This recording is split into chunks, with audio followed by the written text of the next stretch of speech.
You already know. Hoops, talking hoops. What it is. Hoops, talking hoops. It's your coach. Hoops, talking hoops. Come on. Hoops. It's your coach. Talking hoops. Talking hoops. Talking hoops. Talking hoops. It's your coach. You already know what it is. It's your coach that knows hoops the most, man. We back for season 3. You already know how it be.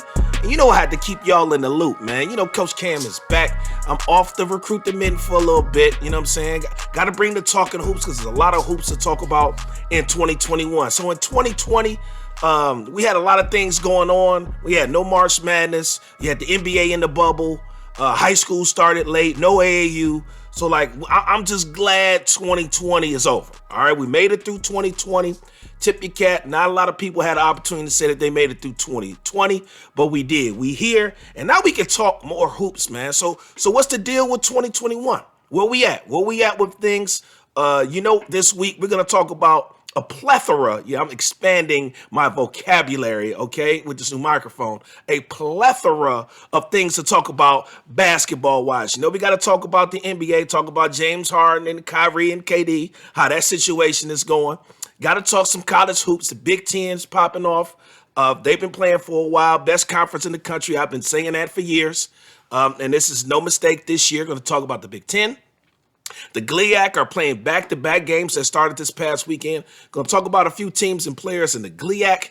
And then I want to do a little deep dive on the NET rankings that came out. There's some glaring things going on with some Michigan players and some Michigan teams. So we're going to do a nice little deep dive on that. But it's your coach that knows hoops the most, man. You know where I'm going to start. Start off with the NBA. And it's different, man. The NBA is different this year. You got cases of COVID, coaches and players getting it, but it's just different. I kind of liked how the bubble was, because in the bubble, you knew what you were getting. You didn't have a whole lot of just stand-in fans and empty seats, and it was basically like just a gym, and you ain't playing in a big gym. Playing in these arenas without fans is a little bit different, and even though they got the crowd noise on crazy, and I kind of like when they did with the music and stuff like that in the bubble, it just looks different. It looks and kind of feels different. I'm a basketball fanatic, so I'm going to watch regardless. But I kind of like watching the bubble better than watching what I'm watching now. And you can see some of that transfers into how some of these guys are playing. Some of these guys are not having the season that they had when they were in the bubble. Some of these guys are not having the season that they had last year in front of some fans. So you really get to tell who's really invested, who really wants to be the best, right? Because Bradley Beal is trying to show everybody in the NBA he's the best player in the NBA. He dropping 50 and 60, and he going up and under and dunking on cats. And somebody please get Bradley Beal out of Washington. Please, somebody get him out of there. Just get him out of there. Because he's wasting some of his best years. He's just rotting in Washington, man. I don't like to see it, but the bubble, not the bubble, but the NBA this year is just, not to say it's hard to watch. It's not hard to watch. Still good basketball. It's just different. And a couple of headlines to start off season 3. You already know how it be. The first thing I want to talk about is James Harden. James Harden started off the preseason basically saying he wanted to trade. And I don't know when it became a trend for these high-profile superstar players to just demand a trade, to just say, you know what, I don't want to be here anymore, trade me over to the Lakers, like AD did. AD basically told the Pelicans, trade me to the Lakers. And guess what the Pelicans did? They traded him to the Lakers. Now, the Lakers did have some assets, so it helped that they can bring in Brandon Ingram, and they can bring in Jason Hart, and they can bring in Lonzo Ball. So they had some assets. But for AD to say, hey, man, trade me to the Lakers, and I got 2-3 years on my contract, kind of set the tone for the superstars to basically tell the management where they want to play if they're not happy with their situation. So Russell Westbrook is gone, right? Russell Westbrook is in Washington with Bradley Beal. Not a good combination. Going to talk about that here in a few. Chris Paul is gone.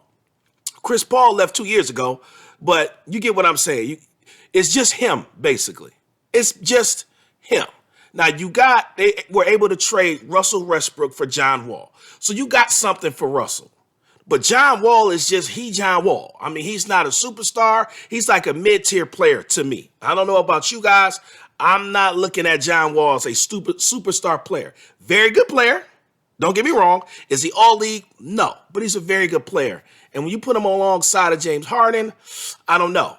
I mean, James Harden, he started out the first 3 games, 36, 38, 33. And in the last 4, he hasn't gotten over 25 points, and he hasn't taken over 20 shots. So it's like, what's going on in Houston? Well, we understand that he don't want to be there. Correct. Got it. But who really wants James Harden? Let's just be honest. Let's keep it a bean. Who really wants James Harden on their roster?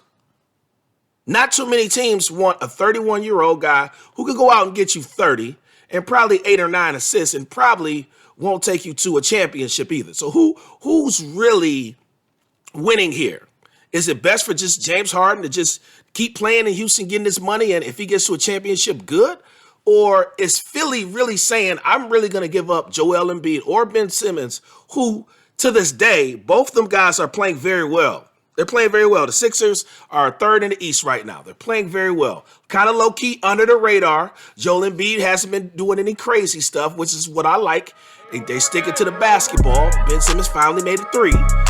From deep, they called it. Man, he just shot an NBA 3. It wasn't from deep, but he went either here nor there. So the Sixers, who might have had some opportunities with some picks and some players to trade for James Harden, it just wouldn't have been a good mix. I mean, him and Ben Simmons, that ain't a good mix, and him and Embiid ain't a good mix. So who really wants James Harden on their roster? I don't know. I think it's best fit for James to just stay in Houston. Go ahead, get your 30 and 11, build a relationship with John Wall to become a two-headed monster, because Christian Wood is playing phenomenal basketball. He's averaging 24 and 7. And the Pistons just let him walk away. They let him walk right out the front door. And he's a good piece for Houston. Eric Gordon's got to get it going. He's averaging about 14 points a game, so he got to get it going.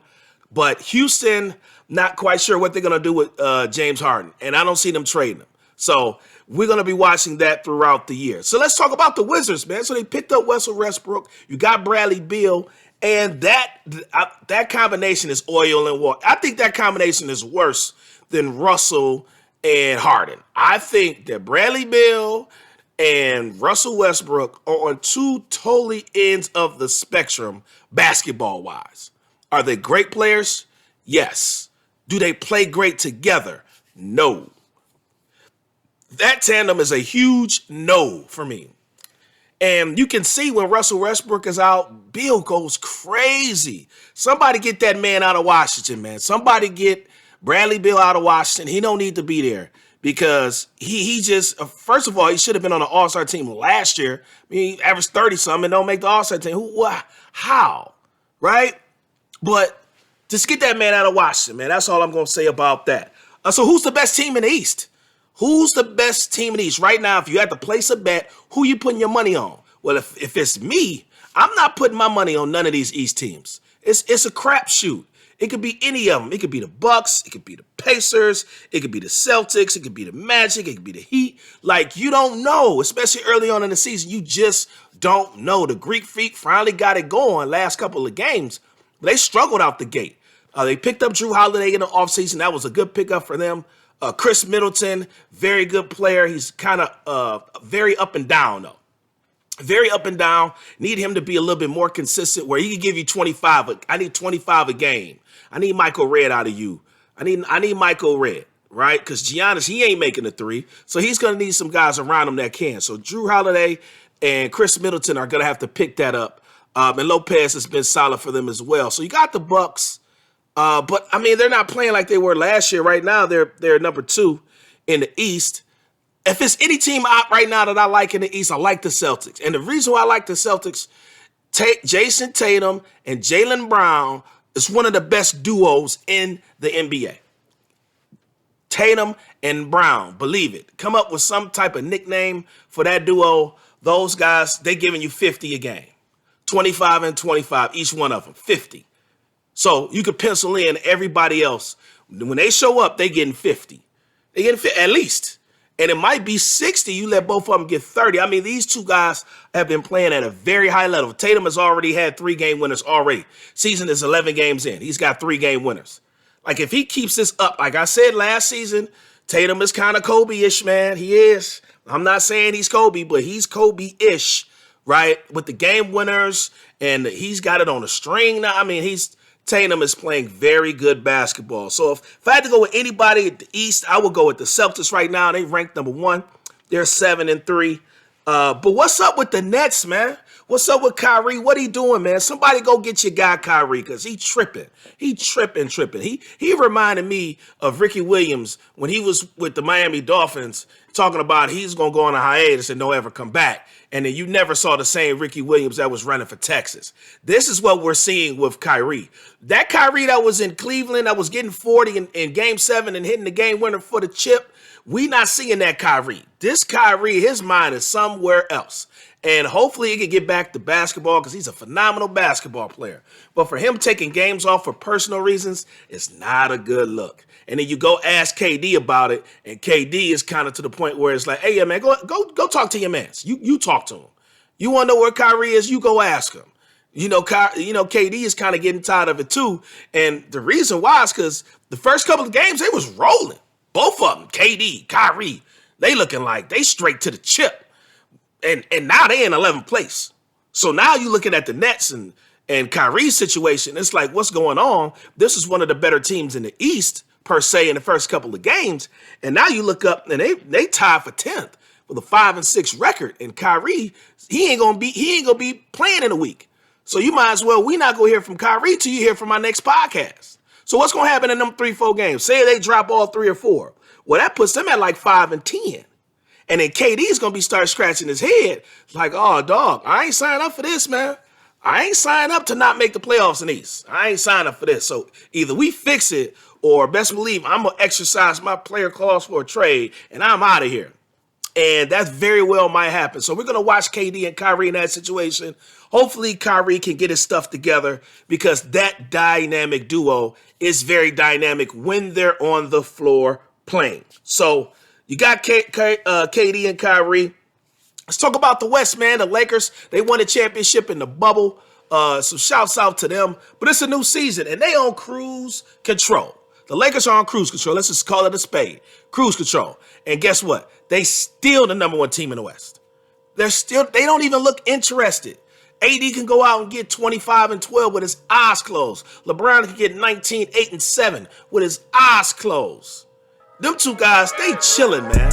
They chilling, and they still got the best record in the West. So the Clippers is right behind them.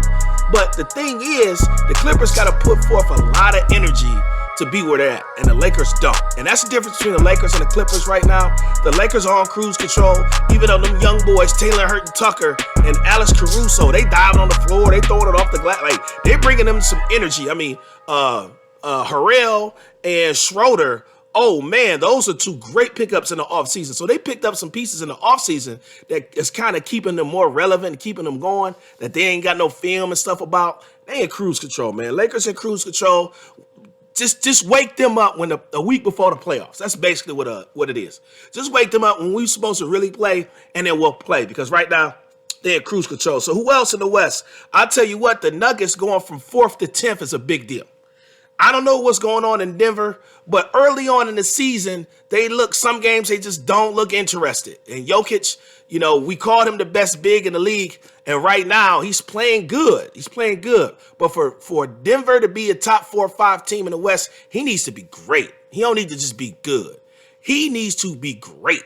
So they better figure that out in Denver, because there's no way they should be 5-5 and out of the playoffs if they started today. The Suns, man, look, CP3, give him some credit.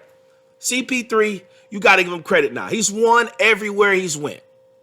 He went to OKC, he took them to the playoffs. He went to Houston, took them to the playoffs. He went back and took OKC to the playoffs with a young core that nobody even knew about, and he took them to the playoffs. Now, I've always been critical of CP3 not being able to get to a Western Conference championship. I've always been critical of him for that. But what he's doing in Phoenix and going and hooking up with Devin Booker, Whoa. DeAndre Ayton and those guys, whoa. Like, right now, they're the third team in the West. So you got to respect what Chris Paul has done in the later half of his career, last 4 or 5 years. He's been very successful outside of winning the championship, outside of getting the Western Conference Finals. I've always called Chris Paul a talented loser. And not just Chris Paul, guys like Chris Paul. Guys that go out and get the numbers, but don't win the big games. Those guys are talented losers. I think I'm going to transition CP3 out of that mode. He's no longer a talented loser. He's a winner. He ain't a champion. So let's understand. He's not a champion, but he's still a winner. He's still a winner. So I will go with a point guard who is a winner. I'm not going to call him a talented loser anymore. Because he's not. He's a winner. He's a winner. I mean, when you go to multiple franchises and you get multiple teams to the playoffs every year, there has to be something said about that. I mean, the Clippers have been one of the worst franchises in America. In the NBA, Chris Paul gets there and they go on to the playoffs every year. Now, did they win the Western Conference? No. It's a tough conference to win. So you got to give CP3 credit for winning with this young group in Phoenix, and they're going to be a contender in the West. So it's your coach that knows hoops the most. Got into my NBA takes or whatnot. I got to talk about all levels of basketball. Got to talk about college and NBA and the NCAA and D2 and overseas, because that's what I do, man. That's what I do. Not everybody can do what I can do. And let's just keep it a buck. You know what I'm saying? Like a lot of people with their podcasts and their scouting services and all that, they not Coach Cam. I'm on my toot, beep, beep. You know what I'm saying? You feel me?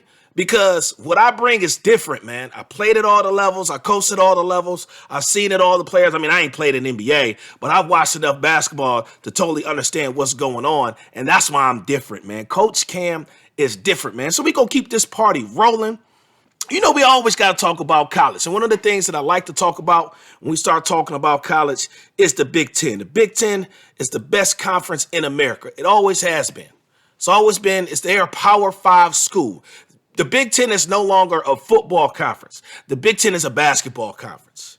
The Big Ten used to be a football conference where you had, teams like Michigan and Nebraska. Well, this is before Nebraska was winning championships.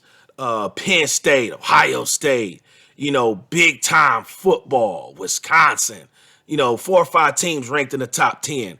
And then you just see Ohio State get smoked in the national championship to Alabama, straight up smoked like a ham turkey on Thanksgiving, man. They got smoked. But what that tells you is the Big Ten ain't no football conference no more. It's a basketball conference.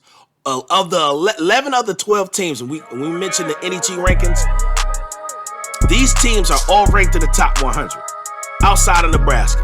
Everybody else is top 100, the entire league. And you can tell how strong your league is depending on where your ranking is. If you got 6 or more teams in the top 100, you're a Power 5 high major conference. If half of your conference is located in the bottom 100 or, in the mid 100s, probably not a Power 5 school. So the ACC is like that. The Big East is like that. The Big Ten is definitely like that. So if you're looking, if you want validation of whether your conference, your best team, your conference is a high major school, look at the other schools in that conference and where they're ranked. If you start seeing 202 and 208 and 218, it ain't happening. If your conference got 58, 36, 11, 12, 4, that you a conference that needs to be reckoned with. So the Big Ten, man, the Big Ten is booming. Michigan is still undefeated. When is the media going to talk about the Michigan Wolverines? Because they're not. They had a good run last year. Remember, they knocked off 2 ranked teams. They had to beat the number 2 ranked team in the country just to get ranked in the top 25. So at what point are we going to give Michigan some respect? Oh, they got it now. They ranked top 5 in the country now. And they got the best recruiting class coming in. So when we going to start talking about Michigan, you hear about Gonzaga. But when we going to start talking about Michigan, they undefeated. Now, they play Wisconsin tonight, which is a big game because Wisconsin is ranked in the top 10 as well. So that's a big game for Michigan. So I I really think that Michigan has to play well in the big games. So when they play against Ohio State, you got to dominate. When you play against Purdue, you got to beat Purdue. When you play against Wisconsin, you got to beat Wisconsin. So we're going to be watching them when you play Michigan State. You got to beat Michigan State because they're struggling. We're going to talk about that in a second. You got to dominate. And if you don't, then some rankings will change. But right now, they top 5 in the country with the top recruiting class coming back. Nobody saw this from Juwan Howard. We're going to give Juwan Howard his props. It's about due. It's about due that we say, yeah, maybe Juwan Howard does know what he's talking about. Now, if he takes a total nosedive the next 10 games, then we can say something different. But for right now, Juwan Howard's one of the top 5 coaches in the game. He has to be. He got the number 1 recruiting class and the top 5 team in the country. What else he got to do to get some respect to let you guys know that I can really do this? And I can do it at a high level. And I'm a Fab 5 guy, too. So this is the school I graduated from. I'm an alumni. I'm a Michigan man. I'm getting it done. I'm doing what Jim Harbaugh couldn't do in 6 years and still gets an extension. I hope Juwan Howard gets a 20-year extension.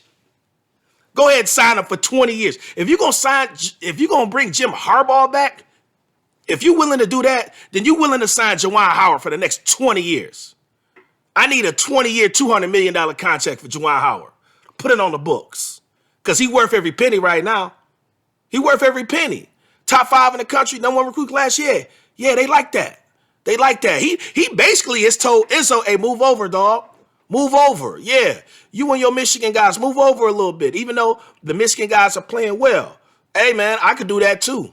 I could get a couple Michigan guys, and we could be ranked in the top 10 in the country. I could do that too. So Juwan Howard kind of flexing a little bit. So it's gonna be interesting to see how they play in the big games because being a top 5 team in the country is big time in the Big Ten. So you got some other good teams in the Big Ten. You got Iowa and Luke Zarga. Oh my gosh. Luke Zarga. He's just a big beast. He's just a big beast. I mean, he gets it done inside, block to block, right hook, left hook, pick and pop jumper, dunk. Like, he's a traditional big. He is a traditional big, 6'10", 265, 270. He gets it done on the block. He want that rock on the block, and he getting it. Is he putting the ball on the floor? No. Is he creating his own shot?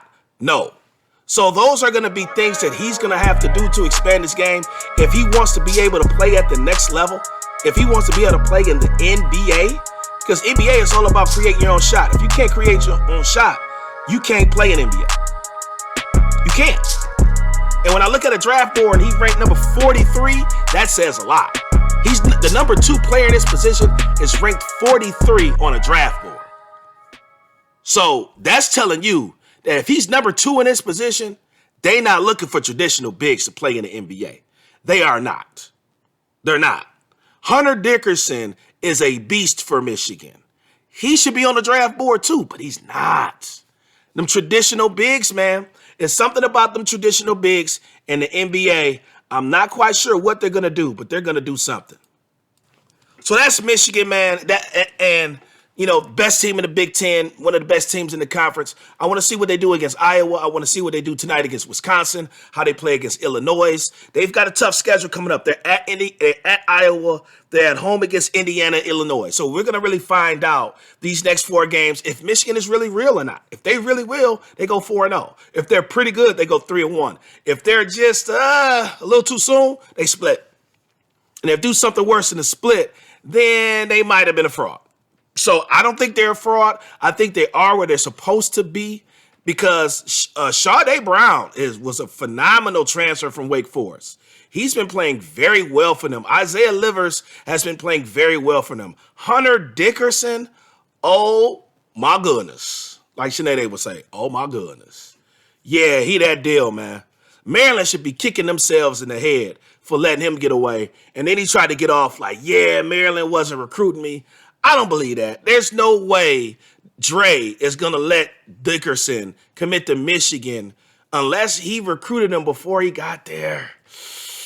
That would be tough if Dre recruited him before he got there and then he goes over to Maryland and it's too late to get on board. Like, dog, yo, head coach don't rock with me. I could totally see that happen. Because that's how recruiting works, man. These kids, they know which head coach likes them more than the other guy. They know. They know. They're like, man, he don't rock with me, so I'm going to go over here. And that's exactly what he's doing. He is rocking and rolling in Michigan. So I want to see what they do in the big games coming up for Michigan. But other teams in the Big Ten, Iowa, Wisconsin, Illinois, I like what Trey Williams is doing for Purdue. He's getting it done. I mean, they just beat Michigan State 55-54. He hits the game-winning shot. He got 26 points, 9 rebounds. I mean, he has something to prove. Like, he played like, yeah, Tom, like you should have offered me this. What's the deal? You know, and I could totally see if Izzo, you know, was going in a different direction for that class. I mean, you never know. Every class is different. But recruit the mitten, man. Oh, my goodness. Trey Williams, Cornerstone. Whoo. Man, he's getting it done. I'm sorry, not Cornerstone. Henry Ford Community Academy. Yeah, Henry Ford. Played there, Henry Ford Academy. So Travion Williams he's definitely going to be an all Big Ten player. Whether he's first team or second team, we'll see. But he's been getting it done. Northwestern is a surprising team. They've beat some teams. Ohio State is in there, Indiana, Minnesota, Rutgers. And then you have MSU. You have Michigan State. What's going on in East Lansing, y'all? What's going on? Mr. Hall of Fame coach is struggling. It don't seem like it on paper. You look at it, they got an 8-4 record, but they're 2-4 in the Big Ten. They're 2-4. So what they doing? I mean, they just lost to Purdue. They've got losses to Illinois. They got losses to Ohio State. So they lost to Wisconsin, Minnesota, and Purdue. Those are 3 of their 4 Big Ten losses. So what are they going to do? Aaron Henry is their best player right now. He leads them in points, assists, steals, and blocks. And then you got one more guy in double figures. That's Joey Hauser. He averaging 12 points per game. After that, you got a bunch of guys at 7, 8, 9 points per game. So either they're worried about scoring, they're worried about minutes. You got Rocket Watson who don't want to play the point. So now the older guys are on the team like, okay, young dog say he don't run the point. You pull him off the point, we lose the game, and then now what? So I know for sure that had an effect on their psyche, on the character of their team, because, okay, they beat Rutgers at home. That's a good win. But when you look at the body language of some of the players on the bench during that game, when you go back, it's like, something ain't right. Something is not right. There is definitely something way in the water. It's something in the water. It's something in the water in East Lansing. And hopefully you're going to find out pretty soon because the Big Ten is so loaded. Every time they lace them up, it's going to be a battle. And Michigan State right now, they don't look like they're battling. They're just playing. So, yeah, I mean, Michigan State, they've got a few things to figure out because Big Ten play might do them really bad. Big Ten play might do them really bad. They're really going to have to figure out what they're going to do with that roster because they got some guys coming in. And I'll tell you right now, Max Christie ain't playing. He ain't playing. I mean, ain't playing no games. Like, he coming in playing. Pierre Brooks look like he going to come in and play and be a factor. Akins look like he going to come in and play. So these guys better get to doing something or their minutes are going to be going. I wouldn't be surprised if a couple guys put their name in the portal. Would not be surprised if you see like a Bingham put his name in the portal, Rocket Watts put his name in the portal, guys like that. Now, I don't have intel information. I'm just speculating. This is all speculation. All right? So, Dan Fife, if you're listening to the podcast, speculation. All right? This is just speculation. I'm just going off of what my eyes see, not what I've heard or what people text me or what I read on Twitter. This is just my speculation.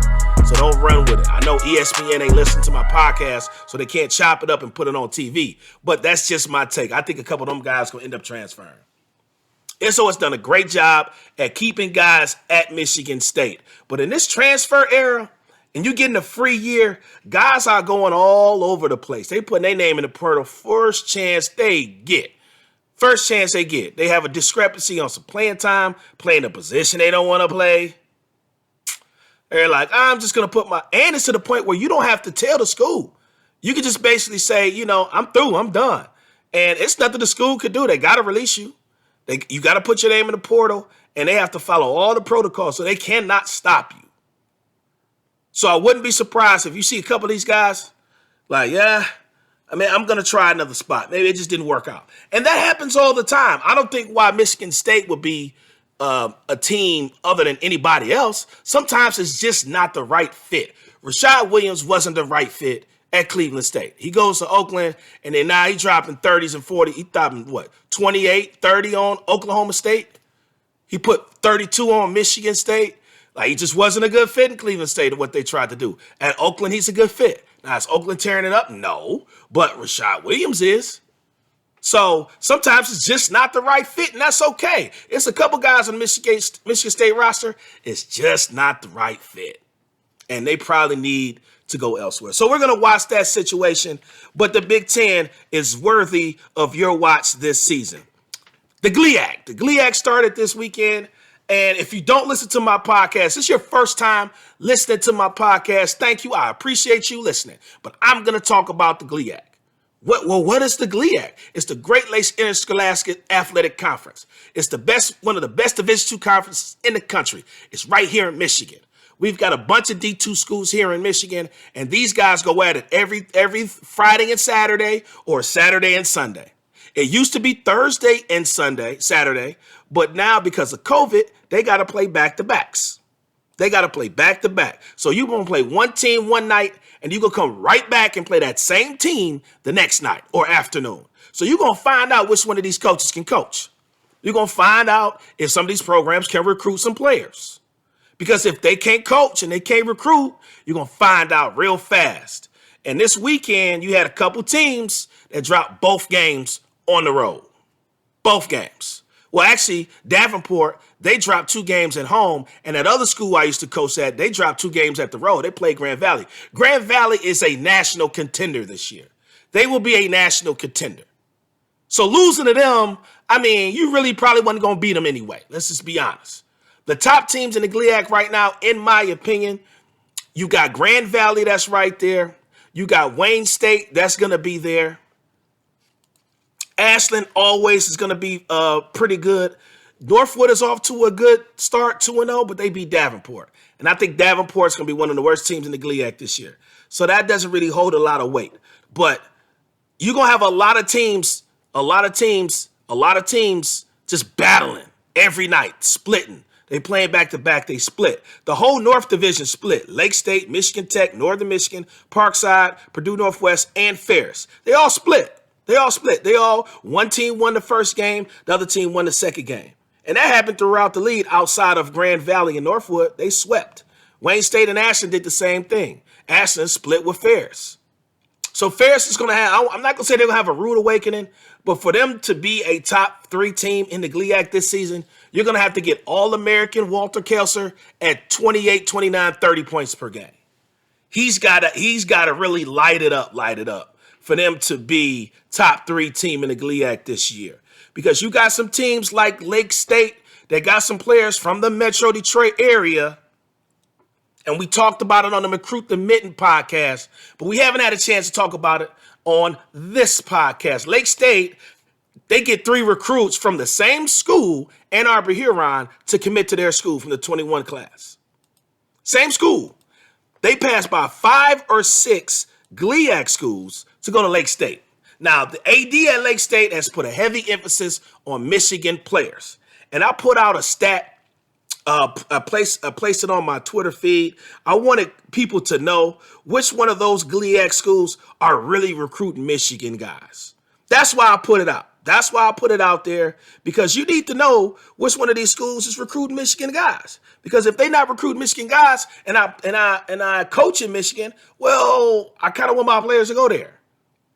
I went years coaching at Renaissance before somebody from my school that I graduated and played from walked into my gym. Matter of fact, they never walked into my gym. But Northwood, they was in my gym every other week. Andy Bronkowell, Fair State, they was in my gym every week. Wayne State, they was in my gym every week. The school I went to wasn't in my gym. So some of this doesn't make sense at all.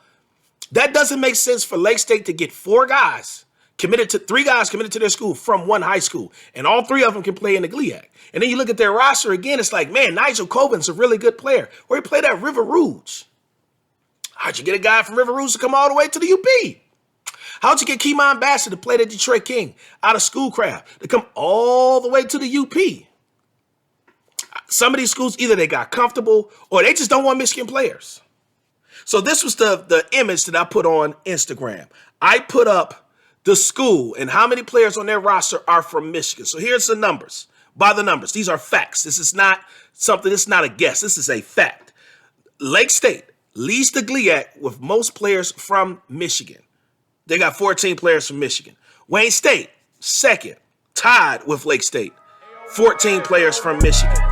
Ferris State, 13 players from Michigan. So let me stop right there. No, I'm going to go one more further. Grand Valley, 12 players from Michigan.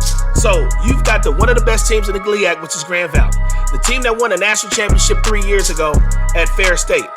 Both of these teams, a team that won the national championship has 13 guys from the state of Michigan on their roster. You know what that tells me? That tells me you should be able to win with Michigan guys. That's what that tells me. By the numbers. Grand Valley is probably going to be ranked in the country this year, probably pretty soon. So they're getting it done with Michigan guys. Are they getting transfers? Yeah, they're getting transfers. They're getting guys, they call them bounce backs. They're getting guys from Michigan to come back to go to school and to go to Grand Valley. A guy like Delion Brown, who probably should have went to Western, but since Western really don't recruit Michigan players, he goes all the way out to Colorado and comes back and plays at Grand Valley. Grand Valley got 3 or 4 guys like that. And they got some high school kid. Jake Van Tubingen was a high school kid. He just got better. He got better, improved his game. Now he's the best player in the GLIAC. He's the preseason player of the year. He's from Michigan. That means you can win with Michigan players. And that's how Minton Recruit started. It started because I was just so upset that these Michigan guys got to go to all these wild, crazy places to get recruited and play when your own schools that's close to you, they dissing you. Either they dissing you or they don't know. And it's time for somebody to step up and say something. And I'm going to do a little bit more deep dive on the mid-majors here in a second. Because I got a deep dive on that. I want you to really know what's really going on in the mid-majors in Michigan. Well, low majors. They're not mid-majors no more. They're low majors. We're going to talk about that too. But I'm going to keep going. Northwood, they got 9 players from Michigan. Michigan Tech got 8 players from Michigan. That school I used to coach had 7 players from Michigan. Davenport, 5 players from Michigan. Northern Michigan, 2. Now, Northern Michigan, they're closer to Wisconsin than they are Michigan. So I can understand why I only got a couple players from Michigan. But you should have double-digit players from Michigan on your roster. You should. And if you do have Michigan players on your roster and you're not playing them, I'm telling you right now, these coaches, they notice. They notice. I'm telling you right now, Julian Taylor, the head coach at Saginaw High, if he sends one of his best players to Northwood and Northwood doesn't play that guy for 2 or 3 or 4 games, you think somebody not texting him that? Like, Ju, why your guy ain't playing?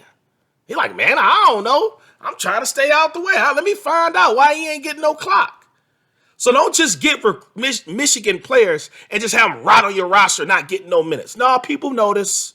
We're in the social media era. We notice. You can win with Michigan guys. Hello, Grand Valley, 2-0 in the GLIAC. Hello, 2-0, Michigan guys. It can be done.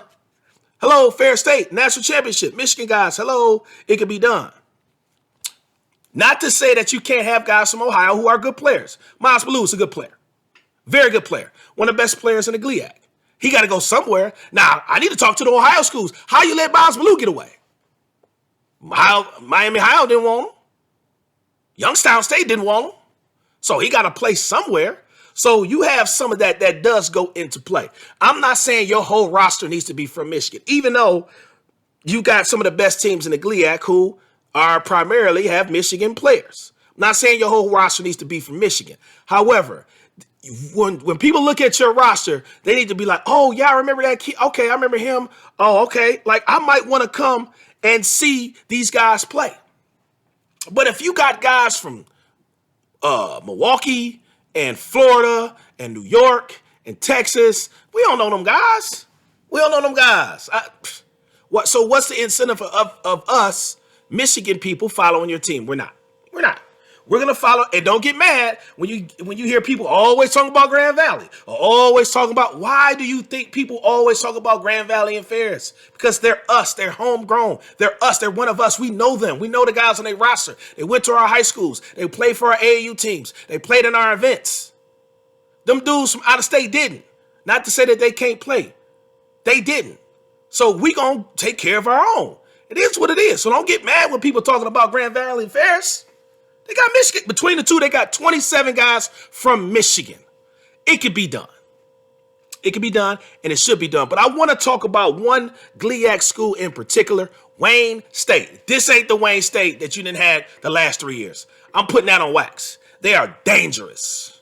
They're athletic from 1 through 5 outside of Nate Talbot. He's just a big body inside. But you got Antonio Marshall, who's a sophomore, who's long, 6'4", athletic. You got Avery Lewis. He's a transfer. He had 18 points the second game against Lake State. He's going to be a problem at a 3, 4, or 5. You got Braylon Neely, who's a transfer from Oakland, who's a bucket getter and a playmaker. You got Darian Owens-White, who's one of the best players in the GLIAC. All the lower majors wasn't on him. The rest of the GLIAC wasn't on him. You got to play somewhere. He goes to Wayne State, and he's having a heck of a career. He was hurt last year. So that's probably why Wayne State was just middle of the pack, not so great last year. I'm telling you this on wax. Wayne State will be a top 3 team in the GLIAC this year. They will finish better than Ferris. I'm telling you, I'm putting it on wax. Wayne State is going to be very, very, very, very good this year.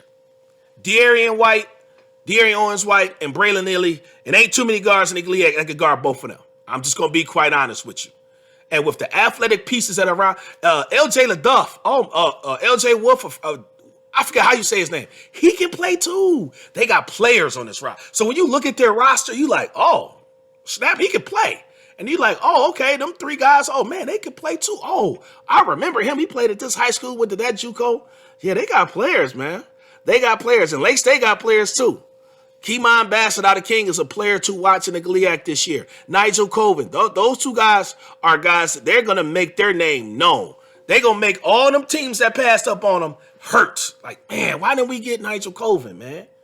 Well, you didn't know how to recruit Rouge players. If you don't have a relationship with Coach Stone and you just calling up to the school getting transcripts, you're not going to get a player from River Rouge. It don't work like that.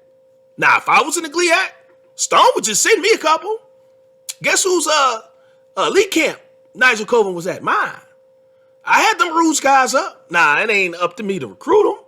I can't offer them. I'm not the head coach. But what I'm telling you is this. If you don't have a relationship with Coach Stone, if you don't have a relationship with some of these high school coaches, you ain't getting their players. So you need to really start developing your relationship with some of these coaches, because if you keep recruiting their players and then benching them for 3 or 4 games as freshmen and you recruited them to be big-time players, yeah, people are not going to be too happy about that. So that's the GLIAC. My take is Wayne State top 3 in the conference this year. Now, let's get to these low major schools in Michigan. Oh, I'm sorry. Not low major, but you get what I'm saying. And these NET rankings. Now, the thing about these NET rankings, I didn't know it was 340 teams. I thought it was 330 something. But we've had a couple schools go from Division II to Division I, like Bellarmine. Get a little sip of my water, because I'm about to go in on this. Check out this tweet. So, a couple weeks ago, I got on Twitter, and Twitter is my social media, I don't want to say flex or point of reference. I just like Twitter. It's a combination of Instagram and Facebook. Interact with a lot of people. And I got my most followers on Twitter. I got 5,800 followers. So there was a tweet I put out not too long ago that got some heavy traction. I mean, a lot of people saw this tweet. I want to say like 30,000 people saw this tweet. To you, that might not seem like a lot of people. To me, 30,000 is a lot of people. So I'm gonna pull it up here on my feed, because this is what has led me to I'm not calling it a rant, but a deep dive. This deep dive that I'm about to do on the state of Michigan schools and the players that they recruit and the level of player team that they have. Here's the tweet. And before I say the tweet, the activity tweet, I just want to confirm. I'm sorry, 32,000 people saw this tweet. It's a lot of people. So here's the tweet. This is from @CoachCam30 on Twitter. Follow me. CMU, Eastern, Western, Oakland, and Detroit. These schools had the best teams in school history with guys from Michigan. I'm watching CMU and Eastern tonight, and it's like maybe 5 guys from Michigan. When are we going to go back to making Michigan guys a priority to play at these schools, recruit, the mitten. Now, this was before these NET rankings came out, when they ranked all 340 teams in Division I basketball in their conferences. This was before this came out. Because I'm sitting there at the TV and I'm watching two in-state schools, and I'm watching guys from Ohio, Florida, Texas, New York. And I'm like, you ain't got no Detroit guys, you ain't got no guys from Southfield, you ain't got no guys from Grand Rapids. Like, it's like literally like 5 guys that's playing from the state of Michigan. And to watch two MAC schools, I mean, to me, I'm not to say I felt disgraced, but it was a moot point. Like, I didn't want to watch the game. To be honest, I didn't want to watch the game. I ended up watching most of it just because I'm just a basketball guy. But I want to watch our players, so I'm changing the channel, trying to find teams that got our players on so I can watch them. I'm like, let me see what Purdue on. Let me see what Trey Williams doing. Let me catch Clemson girls to see what old girl from Depsa is doing. I do that too. I turned on Texas A&M, and the first two possessions, Destiny, who used to come to my camp, she hitting 3 at the top of the key. I want to see that. I want to see that. I don't want to see the guy from Indy that I don't know. I might know him because I might have recruited him, going off and going crazy. I want Michigan guys to be going crazy.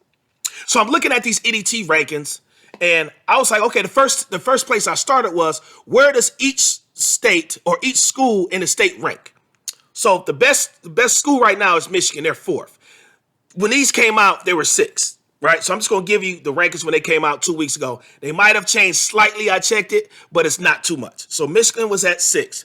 Michigan State was at 119. They've bumped up. They're in the 80s now. So we're in the top 100. Central Michigan was 232. Oakland, 285. Oakland was 280. Detroit was 295. Western Michigan was 299, and Eastern Michigan was 325. So let's go back to the tweet where I said Central, Western Michigan, Detroit, Oakland, and Eastern needed more guys from Michigan. Well, I'm looking at teams in the MAC, and I'm looking at the Ohio teams in the MAC, and they all got Michigan players. You want to know where the MAC Ohio schools are ranked? Right now, 4 or 5 of them are in the top 100. And each 4 or 5 schools has guys from Michigan. So that spent me to another. Like, hold up. So you mean to tell me that the Ohio MAC schools can win with Michigan players? So I'm validating the tweet right now. You can win with Michigan guys. You can. So start recruiting them. Stop letting them pass by. Stop letting the Justin Turner go to Bowling Green. He should be at Eastern Michigan at the very least. At the very least. You let him go to Bowling Green. And not only does he go to Bowling Green, he's one of the top 3 best players ever in school history. You got Antonio Daniels, who played in the NBA, giving him a video shout out for passing him in points. He top 5 in points. He got like 1,700 points. And we let this guy get out of the state of Michigan. How? So the MAC schools in Ohio, 4 or 5 of them ranked in the top 100. Our schools, all 5 of them, bottom 100. You see the correlation there? I know we can win with Michigan guys. I know it's right there in the rankings. The MAC schools that got Michigan guys are in the top 100. The schools in the MAC that don't have Michigan players are in the bottom 100. That means they're ranked from 240 to 340. You got Eastern Michigan, who's 325. It's only 340 teams in the country. It's only 340. So they rank 325. You got to be really bad to be 325. So they got to shake something up. So if you're not using Michigan guys, it's time for you to get back to start using Michigan guys. It's time for you to develop more relationships with the AAU coaches, even though there ain't no AAU. You should be blowing Coach Mark's phone up. He at Orchard Lake St. Mary's. Jason Drake should have an offer from every school in the MAC. I bet you if I looked it up, he might have a Toledo offer, Akron offer. It should be Central. It should be Western. It should be Oakland. It should be Detroit. Guy right there. Call Coach Mark. He'll hook you up. But he ain't the only coach like that in high school coach. You need to call Coach Guy to see what's up with these Muskegon kids. He get a kid in college every year. Every year he get a kid in college. He needs to be on your radar. But anyway, I'm gonna keep diving. So I'm like, okay, since the MAC schools can be top 100 and they can win with Michigan guys, where are the other teams in the top 100? I'm only talking about top 100 teams. How many other players from Michigan are on their roster? And I found 27 or 28 names. I'm gonna name you some names. I might miss a couple. Hopefully I don't. After I name you these names, I'm gonna take out the top 5, which are probably high major players, which will probably play at Michigan and Michigan State. The rest of these players should be playing at Central, Oakland, Detroit, Western, and EMU. Here are the players. Eric Williams Jr., he's at Oregon. Amari Harden, Oregon. Jalen Terry, Oregon.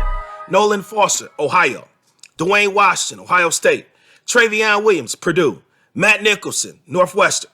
Jaron Holmes, who used to be Jaron English, out of Romulus. St. Bonaventure, who, by the way, just last week was the A-10 Player of the Week. Moving on. Anthony Roberts, St. Bonaventure. Corey Allen, Georgia State. Jalen Thomas, Georgia State. Taylor Curry, Akron. Ryan Rollins, Toledo. Spencer Littleson, Toledo. Seth Milner, Toledo. Luke Moringa, Toledo. Oh, what? Toledo, like Michigan guys, huh? Okay, they're also number 1 team in the MAC. You get what you see what I'm doing here? The Toledo. I'm not gonna stop right there. They're the number 1 team in the MAC. They're 5-0 right now, and they got 4 Michigan guys on their roster. Their best player, Ryan Rollins, is a freshman. They got a stud in him. I'm gonna keep going. Justin Turner, Bowling Green. Chandler Turner, Bowling Green. Joe Moon, Bryant. Danny Pippen, Kent State. Jimmy Bell, St. Louis. Jamal Cain, Marquette. Greg Elliott, Marquette. Leon Ayers, Mercer. Trey Jackson, Seton Hall. And even though he opted out, Lauren Bowman, Wisconsin. So, all these guys play for teams that are ranked in the top 100, and they are from Michigan. So I'm going to take out Devin Daniels. I didn't say him. Devin Daniels, NC State. I'm going to take Devin Daniels out because he's an all-ACC player. Went to prep school at Prolific Prep. And he probably would go to Michigan or Michigan State. He probably wouldn't go to the mid-major school. So we're going to take him out of consideration. Jamal Cain and Greg Elliott. Those 2 guys, Marquette's Big East school, they're more high major-ish. The only way they go to a school like Oakland is if maybe their AAU coach is there. If he's there a year sooner, he's got both of these guys are at Oakland, and Oakland is the top 15 team in the country with these 2 guys. But he didn't get the job a year earlier. He got a year later, and now both these guys are Marquette. They solid. They didn't transfer. They stayed 4 years, and then it is what it is. So take them out of the equation. Matt Nicholson, big-time player. You cannot turn it down Northwestern to go to Oakland. Got it. Trey Williams, Purdue. Got it. High major. Dwayne Washington, he Michigan or Michigan State. You let him go to Ohio State. Got it. Jalen Terry was committed to Michigan State, so he probably should have stayed with the way they point guard situation was. He probably should have stayed and played at Michigan State. Amari Hardy is in between. He had a lot of mid-major offers. He has some high-major interests. I'm going to take him off the list too. Everybody else, so I'm going to count the number names. 1, 2, 3, 4, 5, 6, 7, 8, 9, 10, 11, 12, 13, 14, 15, 16, 17, 18 players. 18 players that should be at Central, Oakland, Detroit, Western, and Eastern. So you mean to tell me if you got Danny Pipp, if I'm Detroit, and you got guys who just live by Callahan Hall, don't ask me how I know this information because I know players, I know where they live. I used to drop them off. Trust me, I know. Danny Pippen stays 2 miles from the Callahan Hall. So you mean to tell me you could get, if you had Danny Pippen, Chandler Turner, and let's say Ryan Rollins. Say you got those 3 guys. They're a top 5 team in the MAC. Top 3 team in the MAC. Automatically, with 3 guys that just live around your school. 3 guys just live around your school. You could pick a 3. You could say, well, if you figure out how to get Ryan Rollins, he was mid-major plus. So trying to get Ryan Rollins is going to take some hell of a recruiting. But Jalen Thomas goes all the way down to Georgia State. He went to UAD. He went to UAD with Chandler Turner. I'm telling you right now, if UAD these UAD guys had went to Detroit, you got Chandler Turner, who's not getting a whole lot of Michigan minutes at Bowling Green because he playing behind his teammate. He playing behind one of the best guards in the MAC ever. He ain't going to play there. But at Detroit, he could get some run at Detroit. With Jalen Thomas, who's a beast inside, blocking shots and getting rebounds. I mean, I hate to do your job for you, coaches, and I know there's coaches that listen, that pass the word and say, man, you need to listen to Coach Cam. I ain't really affiliated. I got my own thing going.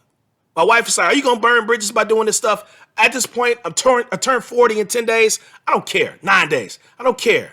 It don't matter to me no more. What matters to me more is my family and my boys the most. And if it don't affect them, it really don't matter. So me talking about these college schools and people were like, oh, man, Cam, that might cost you a college job. Already had one for 3 years. Ain't got a master's. Will I coach college again? I don't know. I might. I might not. I might just do this. I kind of like it. And I'm kind of good at it. And I'm pretty factual. And this is a fact. These 18 guys should not be playing at schools outside of Michigan. That is a FACT fact. And the fact that they are is shame on some of you coaches and universities for not recruiting these players. That's why I did the whole recruit the mitten thing. That's how I started. I'm looking at all these guys. I'm looking at just Toledo. They got, man, Spencer Littleson shooting 45% from three. Rochester Adams worked out with Rashad Phillips. You mean to tell me you can't recruit him right down the street? Oakland, he could walk to Oakland gym. Like, it's that kind of stuff, man, that really pisses me off. A guy like Spencer Littleson should not have to drive right past Oakland to get on 75 and go to Toledo. He shouldn't have to. He should be able to go right down the street, play for Greg Campy, and be one of the top, he Travis Bader, Hooper, but it's a couple miles. Guy like Spencer Littleson should be at Oakland. He should. Guy like Danny Pippen should be at Detroit. These guys live in your neighborhood. Like, I used to say this about high school teams. About how you let a guy that live in Persian neighborhood go to Henry Ford. Like, even that was asinine to me. I used to drop kids off. I used to be like, my man, like, you go to Henry Ford. Why am I dropping you off on 7 Mile and Ryan? Why ain't you go to Persian? Oh, well, X, Y, and Z. I'm like, well, that don't make sense, but all right. Like, to me, that didn't make sense. There was a time when you went to your neighborhood school. You went to your neighborhood college. Now, I guess that ain't the case. But you know what? You got to recruit these players. And if you don't recruit them, of course, they got to go somewhere. Leon Ayers got to go somewhere. He's good enough to be a college player. And he got to go all the way to Georgia and play for Mercer and average 12 points a game. You mean to tell me Leon Ayers can't play at Detroit? Or Western or Central? That's the part that's upsetting to me. Hopefully that changes, because right now we've got 5 schools in the bottom 50 in the country. 4 schools in the bottom 50. You mean to tell me we got the worst schools in the country, basketball-wise, and somebody not going to get upset and say something about it? Well, I'm going to say something about it. And if I was a coach, I was about to say something. I ain't going to say that. I'm going to backtrack. But I'm going to tell you like this. Change your practices. Do something different. Because right now the results say the highest ranked team you got is 240. You're in the bottom 100 in the country. That means some coaches might be, they on short leashes. That 2-year deal might get swapped out for a 1-year deal. You on your end of your contract. I don't know. I hope you didn't offer nobody in the 21 class. I don't know. I don't know what's going to happen. But what I do know is these coaches and the coaches that go to these schools, if these guys happen to take other opportunities, you need to start recruiting Michigan. There's no reason Julian Lewis should be playing at William and Mary. He's committed to William and Mary. Quinn Bear plays at William and Mary.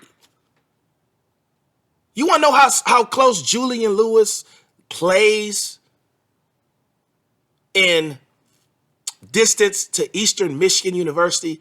Less than 10 miles. Shoot, it's less than 5. I'm going to tell you right now, man, stop letting these kids leave the state of Michigan, or these results are going to continue. They're going to continue. If you want to be a bottom 100 team in the country, bottom 100, but you don't have Michigan guys, don't get mad when people stop supporting your teams. Stop wearing your gear. Stop going to your team camps when they can happen in the summer. Don't get mad when you used to get 50 teams, 50 to 100 teams at your team camp, and it's like 25. And those 25, half of them are JV teams. And you're getting the bottom of the bottom. You're not getting the Castex, the Muskegans, the Bellevilles, the Huron. You ain't getting those teams. Those teams going to Michigan, Michigan State, and that's it. They're not going to nobody else's team camp. Don't get mad they start picking some other schools to go to. Like, you know what? Maybe I should go to Toledo's team camp. They got 4 of our guys on their roster. They're recruiting Michigan guys. Maybe I should go to Grand Valley's team camp. They got a whole roster of Michigan guys. Why am I going to Detroit team camp for? They're not recruiting our players. They're just taking our money.